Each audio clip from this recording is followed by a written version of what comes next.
morning, everybody, once again. Right, today we're going to SD 42.19, chapter 19, Sara Sutta. In other words, Sara can simply mean essence of something. Yeah, it can be physical or it can be abstract, if you like. Here, Sara specifically refers to the hard part of wood. You know, when you find sometimes wood floating in the water for a long time, maybe washed down by the river, and this you only see the solid wood, the bark is gone. Okay, so that's the part of the wood that the carpenters value. They use the hard wood.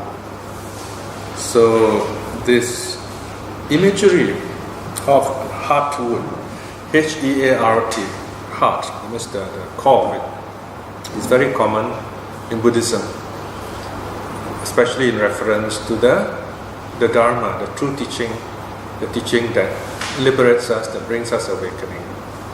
So Sara Sutta can be quite simply translated as the Heartwood Sutta. This is from Sutta Sangyutta Nikaya 48.55, chapter 48, Sutta 55. Now, this is one of those suttas that teaches us some basic terminology of the Dharma. Basic means it's the base, the foundation of understanding the Buddha's teaching. And what is this basic word? The key word here is the essence of Buddhism here is seen in the word Indriya. We will look at the meaning of this word for the rest of our study today. Let us go straight into the sutta now. It's on page 111. The Heartwood Sutta, S48.55. The Buddha straight away addresses the monks. Bhikshus, just as amongst whatever hardwood there is, red sandalwood is said to be the foremost. Like red sandalwood is red, very fragrant, of course very expensive. Even so, bhikshus, amongst the states that are conducive to awakening, the faculty of wisdom is declared to be the foremost. That is to say, for the sake of awakening. So if you really want to awaken to true reality, to be like the Buddha, to be an Arhat, you need wisdom. Right? So there's one word for this quality that brings about awakening. Now what's interesting is in different suttas, the Buddha would highlight different words to represent the Dharma. These are the different Dharma doors. So the Buddha can use any word, in fact. He can say, okay, here's the essence. So in other words, you may say, how come the Buddha is using different words to talk of the essence of Buddhism? The answer is very simple. The essence is not in the word. It's just like there are many doors, you know. So I say, this is the door to awakening, right? Let's say this awakening is a big room with 8 doors. Then another day, another week, I go to another door, I say, this is the door to awakening. And then you say, but yesterday you said that was the door. How come this week you say this is the door? But the door leads to the same room. There are 8 doors. Okay, of course in the case of the Dhamma, you might say there are 84,000 doors if you like. Someone asked me yesterday, what does this big number, 84,000 mean? And people like to say, oh, there are 84,000 teachings, or the sutta has got 84,000 aggregates or sections or items. Nobody has really counted exactly how many items there are in the whole Tripitaka. So this is where the Buddha has given us a very useful teaching. He says, whenever you find a teaching that cannot be taken literally, then you should take it figuratively. Right? Some teachings are in story form, using concepts. They are conceptual ideas. In other words, you got to tease out the meaning. What does this mean? You got to draw out the meaning. The meaning needs to be drawn out. The Pali word is neyatta. Okay, neyatta. Atta means meaning. Neya must be drawn out. Should be drawn out.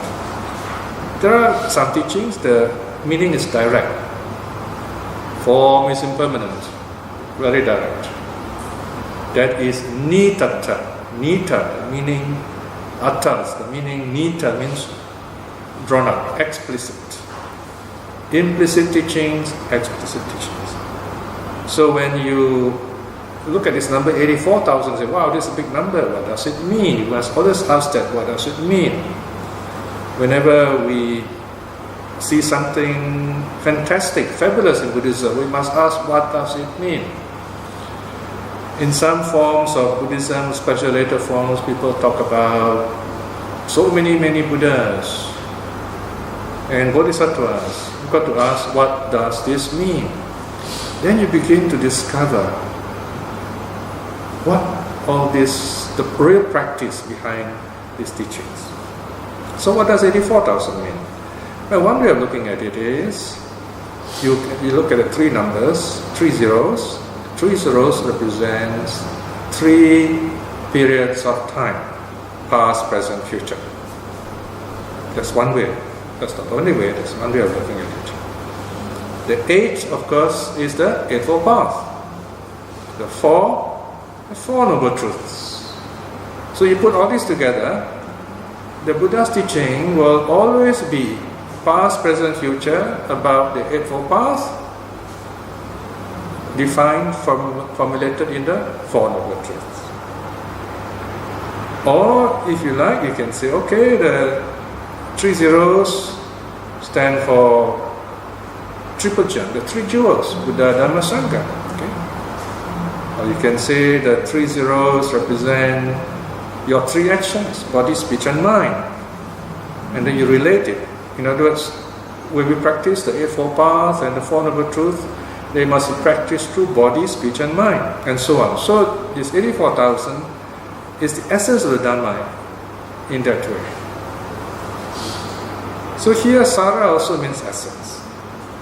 Alright, so the Buddha says the essence of all the states, the essence, the key teaching is the faculty of wisdom. And then the Buddha continues, Section 3, the Buddha says, and what bhikshus are the limbs of awakening? Right, so just now, the last word is awakening, right? The Buddha says, okay, wisdom leads to awakening. So what are the limbs of awakening? What are the aspects? What are the factors that constitute awakening? Bhikshus, the faculty of faith, Sadindriya, is a dharma conducive to awakening. It brings about awakening. Notice here, the very first faculty, indriya. I can mention the word indriya, which I first mentioned at the start. Sadindriya, saddha meaning faith, indriya, faculty. Now, the word indriya here comes from the word Indra, which is Sanskrit, meaning a leader. Indra also is the name of the king of the gods, Sakra. In Pali, it is Inda. Now, this is very interesting because if you really follow Pali, the word should be India, okay? I-N-D-I-Y-A. But somehow, maybe the grammarians felt that this word doesn't have the oomph, as we say today. Whereas Indriya sounds a bit more full, if you like, more powerful. Okay? So Indriya is called a tatsama. Tatsama means the word sounds the same in Pali and in English. The word Buddha also is a tatsama. It's the same word in Pali, same word in English. But the word Dhamma is not. Dhamma is in Pali, Dharma is in Sanskrit. Okay? So, Sadindriya, the faculty of faith. It's not just faith, the faculty of faith. That means you use this faith to bring about wisdom leading to awakening. Faculty of faith. Notice faith is number one. So we should not, denigrate faith. We should not say, there's no such thing as faith in Buddhism. Why? Because we are so much conditioned by other religions that talk of faith that we feel we should not use the word. Then we don't really have faith in the three jewels. We are not really looking into the suttas. Our approach to the Buddha should not be conditioned by other religions. We should accept the Buddha's teaching unconditionally, just as it is, and go on to understand it. We should not look at it because we have been hurt or influenced by other religions, because we fear other religions. That's not very helpful. Take the Dharma as it is, yata bhutam. So faith is a very important aspect on the path to awakening. If we lack faith, we will not stay on. We will not commit ourselves to the Dharma. So faith is like a cement. Faith keeps us going in the right direction. It's a start. Of course, we're talking about wise faith here. Wise faith is not blind faith. Blind faith means we just listen and we believe. We believe so that we will know.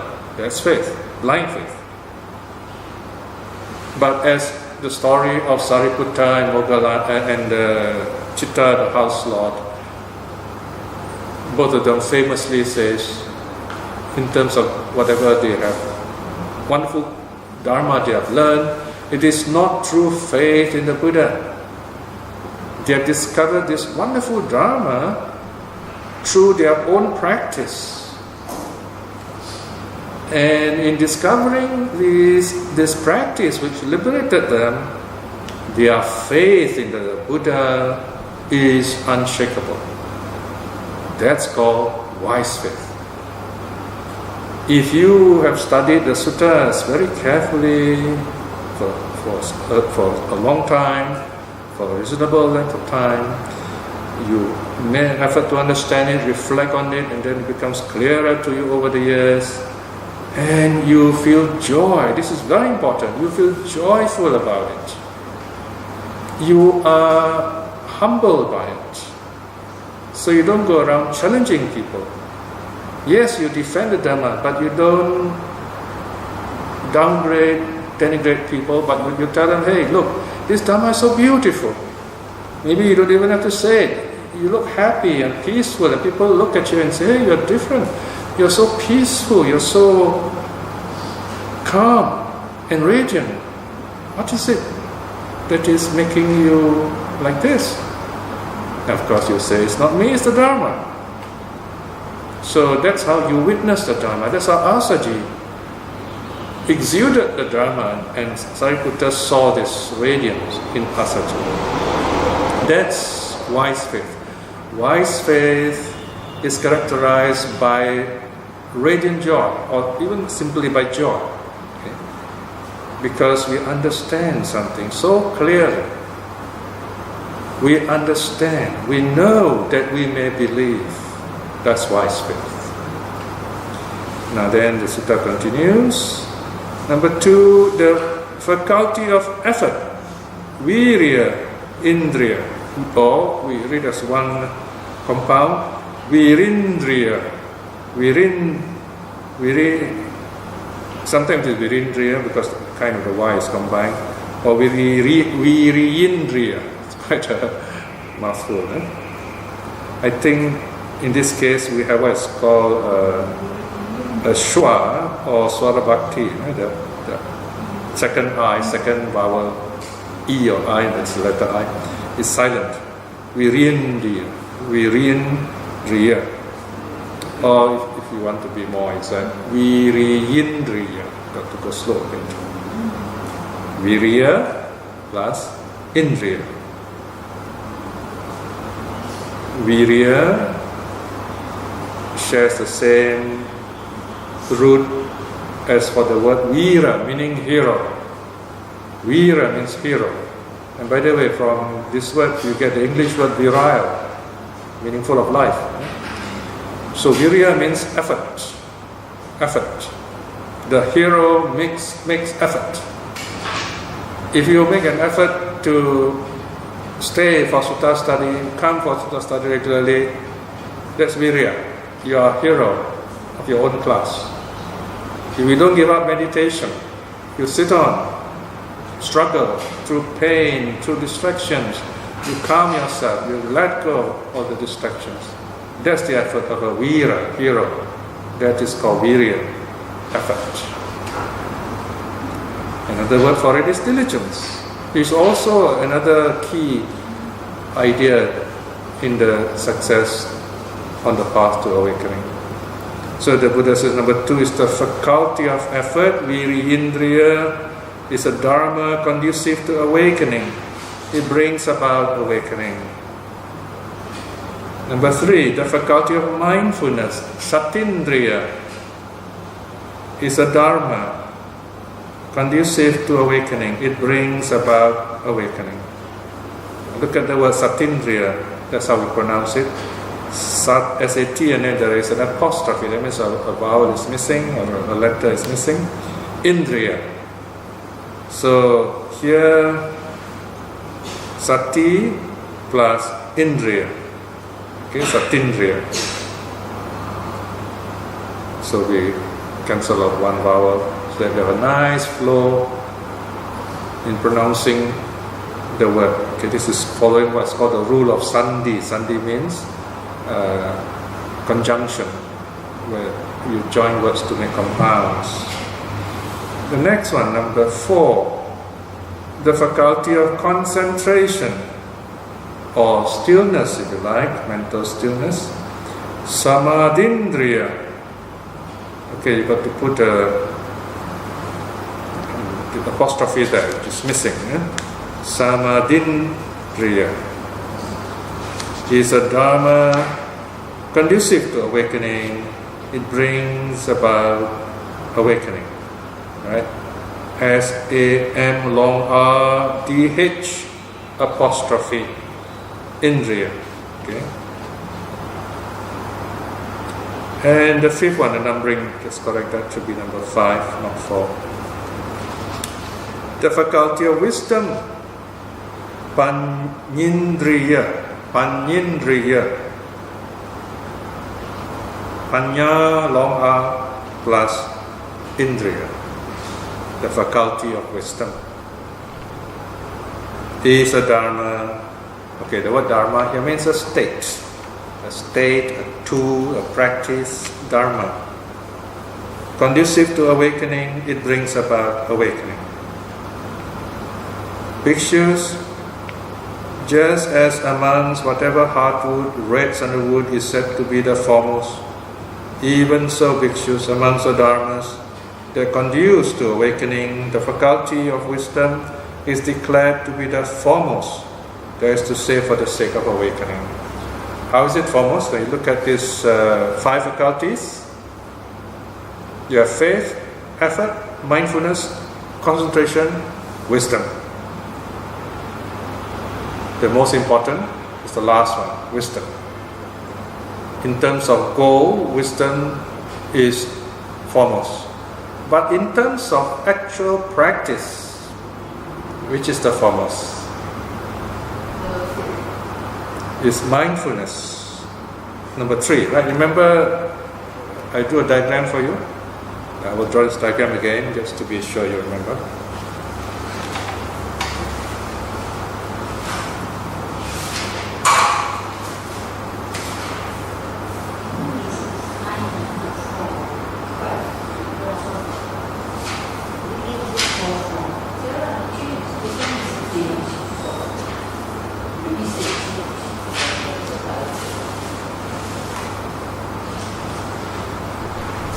So number 1 here is faith.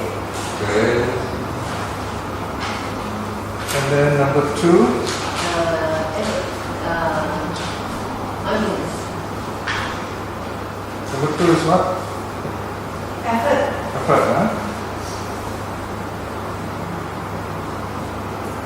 And then 3 is in the middle. Mindfulness. Then 4. Wisdom. Wisdom is last. One more. What's that? Samadhi. Yeah. I think this was samadhi is accepted to English already. And then 5.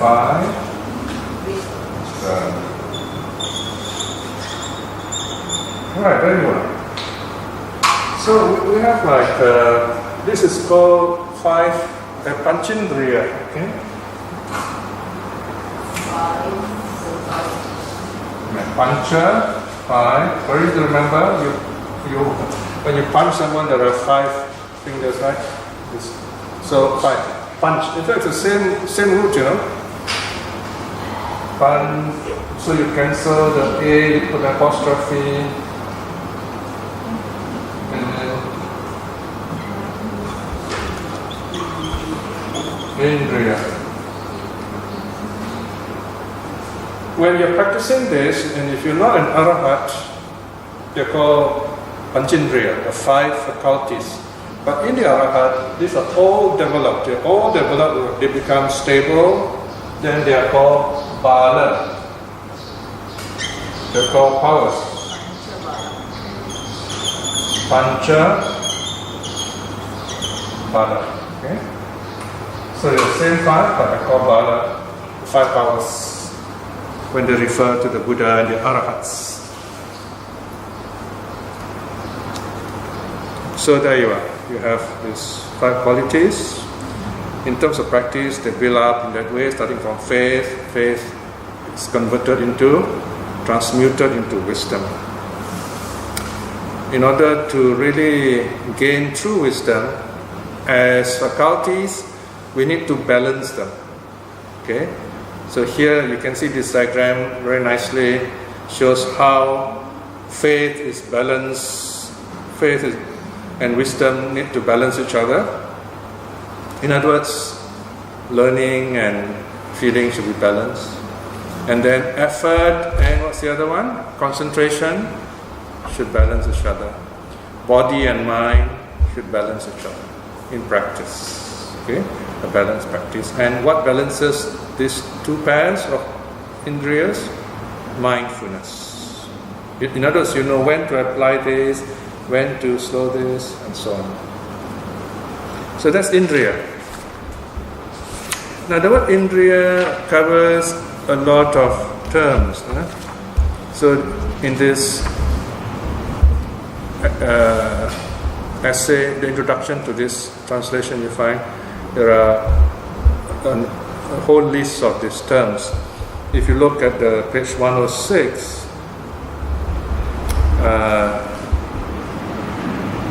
you look at 1.0.3, there's a total of 22 faculties mentioned in the Buddhist texts, especially the Abhidhamma. The Abhidhamma like to list things, so the Abhidhamma total of 22 mentions, or 20, if you look at all the teachings, the doctrines given by the Buddha relating to indriyas, they were numbered altogether 22 items, not sets, items. Okay, so there are 5 sets. Look at the sets. 1.1, they're called the 5 sense faculties,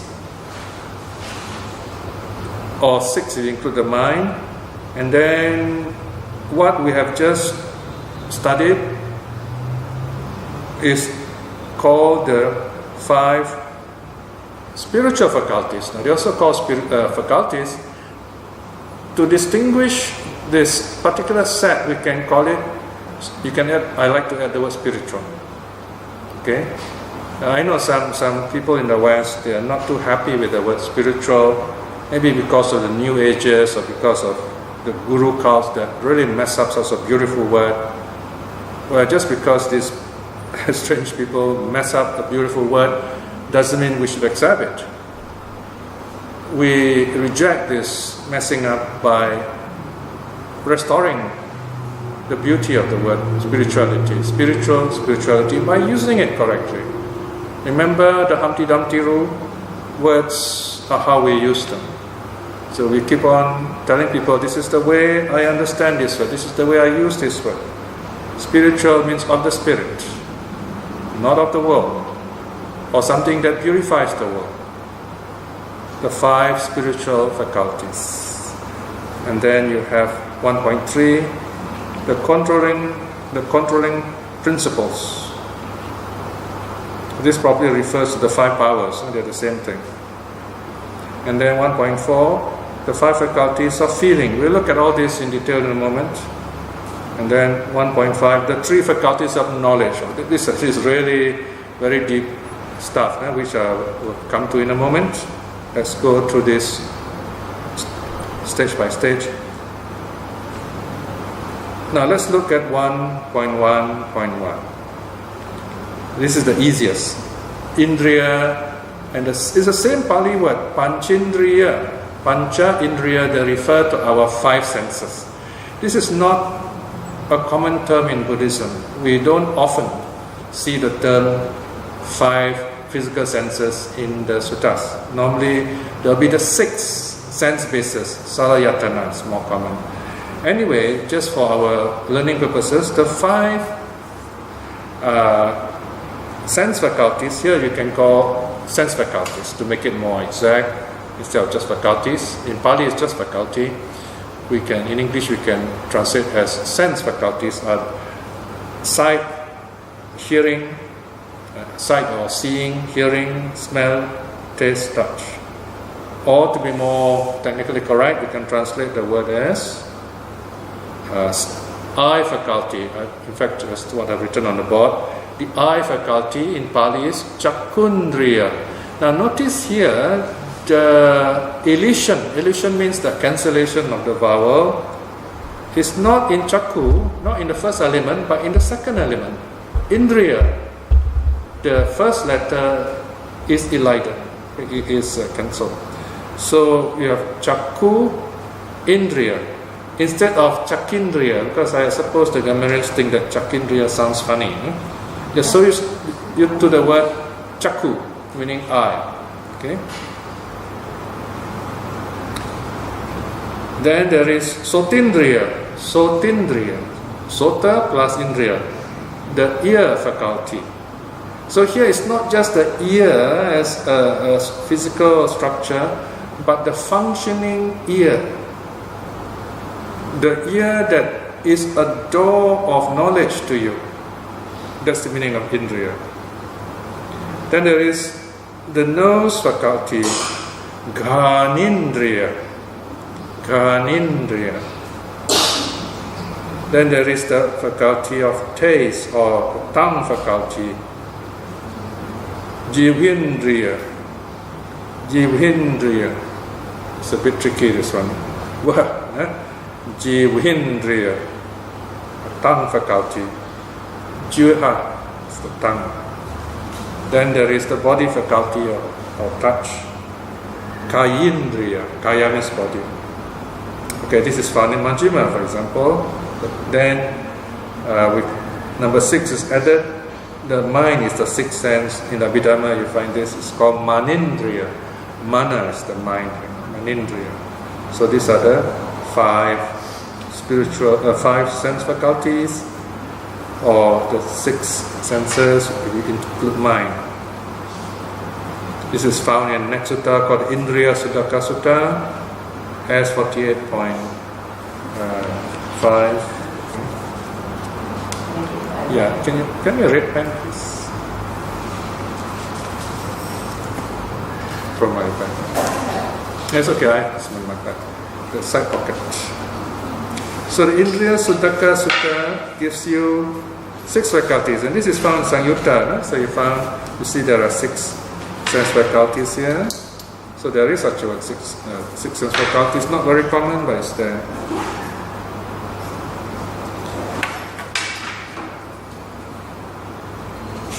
Now, we already talked about these 5 faculties. Now we have,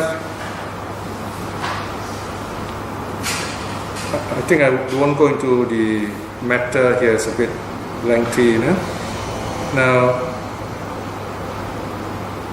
if you look at 131, there are 24 derived elements. So you have the 4 elements, and these are the 24 derived elements. These are other lesser aspects of our being, if you like, smaller aspects. Of these, there are 3 aspects with the word indriya. These are all physical aspects of our being. Okay, maybe I'll just quickly read through for actually it's more complete. You have, besides the 5 sense faculties, then you have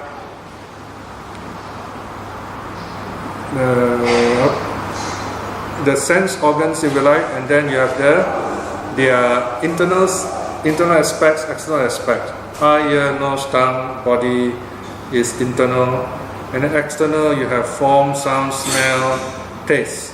But interestingly, in this set, touch is not mentioned. It is included as being identical with the 3 of the elements. This is one of the quaint aspects of early Buddhist psychology. So that makes a total of 9. Okay, 5 physical senses plus 4 of the sense objects. Now 10, 11, 12, 10, 11 rather, refers to sexuality. Femininity, itindriya, is regarded as a physical faculty. So in Buddhist psychology, it is regarded as a physical, sexuality is regarded as a physical faculty. Then there is purisindriya, which is masculinity. And then number 12 is Abhidhamma teaching, the physical base of the mind. Now, you have seeing is located in the eye, hearing located in the ear, so to speak, and so on. So the Abhidhamma people are wondering, where is the mind located? So they theorize it's located in the heart. So it's called Hadaya Watu. And then you have 13 is body language, 14 is, of course, speech language, if you like. Right? Bodily intimation is, in modern terms, is body language. And then verbal intimation, of course, speech. All these are physical aspects of our beings, extended physical aspects. They are called derived matter. Then number 15 is physical life itself, rupa jivita. Then the space element. Number 17, physical agility. 18, physical elasticity. That means if you push your skin down, it will kind of revert back. Physical adaptability, physical growth, physical continuity, decay, impermanence, and food, the food that we take, is all regarded as physical aspects of ourselves, besides the 4 elements. So 4 elements are the basic elements, these are the derived elements. Okay? This is a bit of Abhidhamma psychology, if you like. So if you look at the next page, 109, section 1.3.2, Jivitindriya Sutta. It's a very short sutta, only about 5 lines away. The Buddha says, Bhikshus, there are these 3 faculties. What are the 3? The femininity faculty, itindriya, the masculine faculty, purisindriya, the life faculty, jivitindriya. Okay? So this is where you find the Buddha teaching in bits and pieces, if you like. So here the Buddha mentions 3 indriyas, and here another 5, and so on. So what the Abhidhamma did is, they collect all these lists and they say, okay, there you are, the Buddha mentioned a total of 22. Okay? So in a sense it's quite helpful, but we must always remember the context. Okay? So the 22 are listed to you on the page 108, and then also next we show you the sutta where the Buddha mentioned the sets separately. What does this mean? Oh, here the Buddha is saying there are 3 aspects of our physical being, that is being a female, being a male, and the living faculty, life faculty. So the Buddha is just mentioning three aspects of our physical being. That's it, okay? Of course, you can see this in the context of impermanence, you will like, all these are impermanent and changing. This is terminology, okay?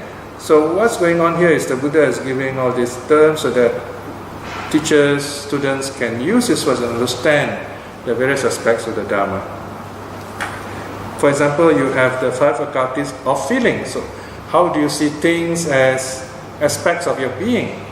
Okay, so page 110, you have five kinds of feelings. Or, yeah, you can say five kinds of feelings if you like. Now, before I mention to you five kinds of feelings, in the sutta actually is mentioned six kinds of feelings. But don't be troubled by the difference here. It's just a matter of logic and convenience. What are the six kinds of feelings? You got three of the body, three of the mind. That's how you get six. Three of body. What are the three kinds of feeling? Pleasant feeling, painful feeling, neutral feeling. Right? On a physical level. So that's three. Then mental feeling, you have also pleasant mental feeling, unpleasant mental feeling, neutral mental feeling. So technically, arithmetically, there are six, according to suttas anyway. But the Abhidhamma people, they say, well, if you look at it, body neutral, mental neutral are the same. Because neutral, you don't feel anything, you see. So you can't count it as two, let's just count it as one. Okay? So that's how you get five. So it's just a matter of understanding that neutral feeling is not really a feeling. Okay, so that's one. It's just a technicality. Okay, so what the Buddha is saying, don't quarrel. Okay, five feelings or six feelings, both are right, depending on what you want to teach. Okay, so the Abhidhamma, of course, they stay with five feelings, and there you are. Now, notice there's something important you should know in the five faculties in terms of feelings. Number one is painful physical feeling, dukkindriya. Then you have pleasant physical feeling, sukhindriya. And then you have unpleasant mental feeling, domanasindriya. Do coming from do meaning difficult, painful, and then mana is the mind. Domanasa. Right, domanasa means something happy about. And then pleasant mental feeling, so manasindriya, from su meaning good, happy, so manasindriya. And then you have equanimous feeling, upekindriya. Now what's interesting in the Abhidhamma especially, upekindriya refers to only the equanimity of the jhanas in deep meditation when the mind is calm, neutral. That's the real kind of upekka. Not nonchalance, not caring, watch up as we say in Chinese. That's not. There's another word for that. It's called majata, not caring. Okay, so upekindriya refers to special calmness.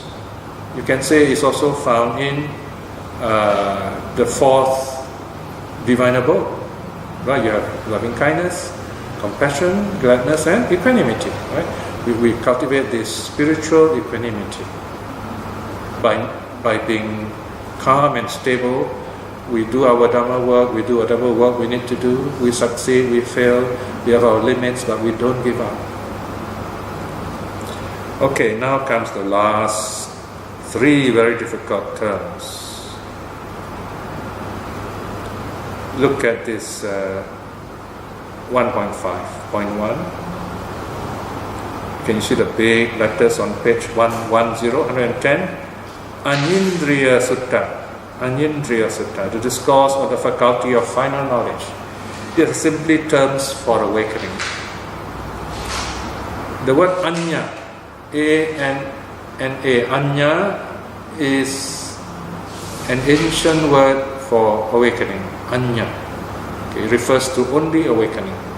It's not a common term. It means simply arahathood. This from S48.23. The Buddha says, Bhikshus, there are these three faculties. What are the three? The faculty, I shall know the unknown.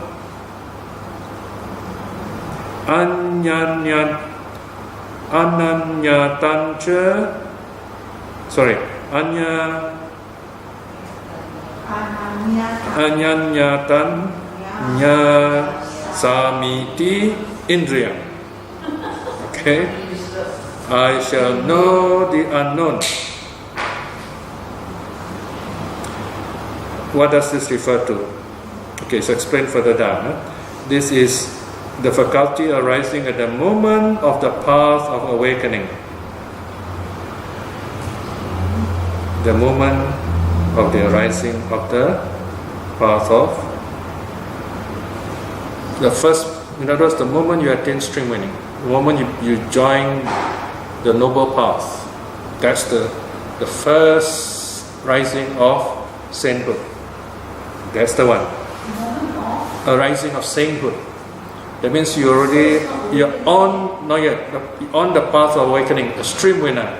You're a full-fledged stream winner. So now you say, I shall know the unknown. Right? Yeah. In other words, I will awaken. Sure. So this is the thought of the stream winner. Okay? Then number 2, the faculty of final knowledge itself. Anindriya.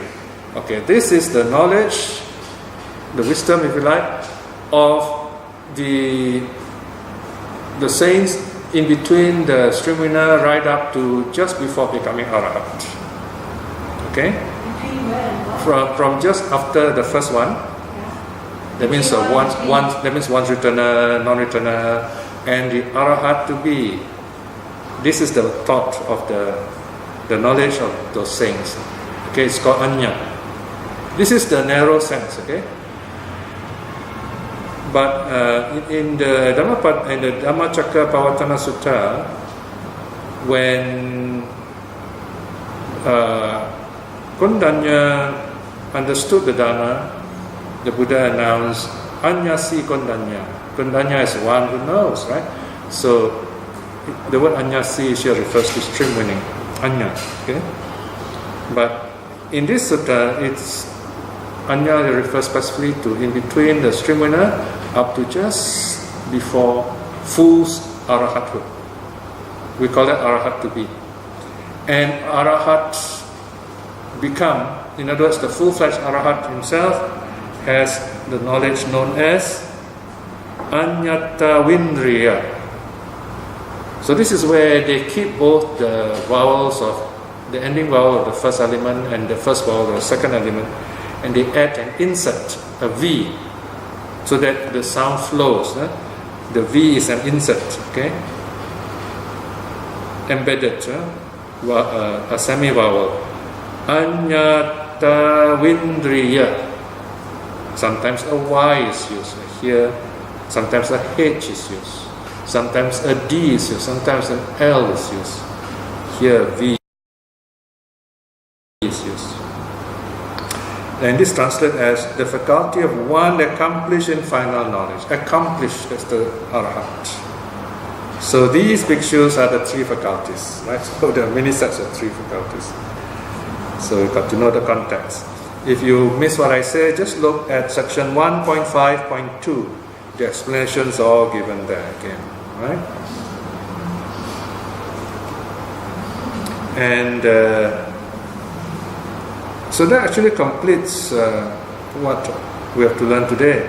If you want to know more, you can look at the other teachings where the 5 spiritual faculties fit in terms of the 37 factors of awakening, or the 7 sets is given in section 2. You can look up more details if you like. Okay? And if you want to know about the 5 powers, they're given in section 2.2. Alright, so we close here. Let's do a short reflection. Reflecting the Dharma may be challenging sometimes, but it is always joyful in the sense that if we study the Buddha's teaching, that it shows us the way to self-understanding. And if we take it in this way, it's always a very wonderful, truly happy experience. Not in a delusive way, but in a liberating way that brings us further up the path to awakening. Reflecting in this way is very good karma, but the power of such good karma may we be blessed with the wisdom and courage to aspire to attain at least stream winning in this life itself. By the same token, through the power of the rituals and the various good deeds we have done, let us send out our loving kindness to all the beings here.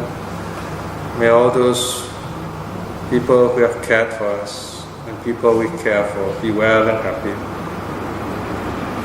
And also those who are seeking the Dharma, who are meeting all kinds of challenges to see the Dharma clearly, joyfully in themselves, in this life itself. And to those whom the Dharma have not touched or who have difficulty with the Dharma, may they see with understanding, wisdom and joy, see the Buddha's teaching in this life itself too. May all beings be well and happy. Sadhu, sadhu, sadhu.